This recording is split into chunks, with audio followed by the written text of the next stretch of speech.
देखो हमने क्लास में फैराडे के 2 लॉज देखे थे, है ना? उसके और बारीकी से अच्छे से कॉन्सेप्ट क्लियर करने के लिए यहाँ इस एनिमेशन से इसे समझो। ये एक कॉइल है, इस कॉइल से ये हमारा एक लाइट का बल्ब लगा हुआ है ना? अब ये लाइट का बल्ब तभी चालू होगा जब इसमें से करंट पास होगा, और इस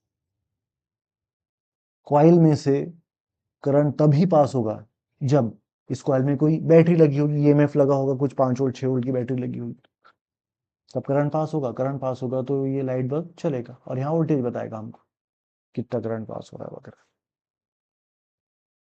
लेकिन यहाँ पर अभी फिलहाल कोई भी एक्सटर्नल बैटरी लगी हुई नहीं है, सिर्फ मैग्नेट के मूव करता हूं मैं, देखता हूं कि ये लाइट चालू होता है, चालू हुआ लेकिन रुक गया, दूर भी लेके गए तो चालू हो रहा कुछ सेकंड के लिए और रुक जा रहा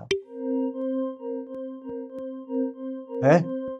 और करंट की डायरेक्शन देखो, हाँ, जब इसके तरफ लेके आ रहा हो तो करंट निगेटिव टर्मिनल की तरफ, जब दूर लेके आ रहा हो तो करंट पॉजिटिव टर्मिनल की तरफ फ्लो हो रहा है। ऐसा क्यों हो रहा है? क्या मैग्नेट के नजदीक आने से करंट फ्लो हो रहा है? अगर ऐसा होता तो अभी करंट फ्लो हो रहा होता, लेकिन करंट तो रुक गया है। क्या मैग्नेट के दूर लेके जाने से करंट फ्लो हो रहा है? अगर ऐसा होता तो ये दूर है मैग्नेट, करंट फ्लो होना चाहिए, करंट फ्लो कुछ सेकंड के लिए होगा और रुक गया। ऐसा क्यों हो रहा है? ऐसा हो रहा है लाइंस ऑफ फोर्स की वजह से। ये देख, इस कॉइल में से कितनी लाइंस ऑफ फोर्स पास हो रही वो कहलाता है इस कॉइल का फ्लक्स। अब देखो, लाइंस ऑफ फोर्स जैसे जैसे चेंज होगी करंट उस वक्त पास होगा, change lines of force change होना बंद हो जाएगी, करंट पास होना बंद हो जाएगा। देखो, ज्यादा लाइंस ऑफ फोर्स गई, कम लाइंस ऑफ फोर्स, ज्यादा लाइंस कम। तो मैग्नेटिक लाइंस ऑफ फोर्स इस कॉइल में से कितनी तेजी से कम ज्यादा हो रही है, इसको बोलते हैं हम लोग इलेक्ट्रिक फ्लक्स।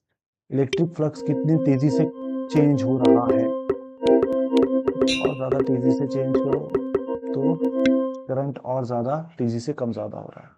तो कितनी तेजी से लाइंस ऑफ फोर्स कम ज्यादा हो रही है, उतने ज्यादा हमको यहाँ पर क्या मिलेगा, इस कॉइल के अंदर उतना ज्यादा क्या होगा, करंट फ्लो होगा। करंट फ्लो होगा यानी इसके अंदर, इस कॉइल के अंदर क्या प्रोड्यूस हो गया होगा, ईएमएफ प्रोड्यूस हुआ होगा। इसलिए हम लोगों ने इसको क्लास में लिखे थे, E is directly, E is equal to D phi upon D T. चलो ठीक है।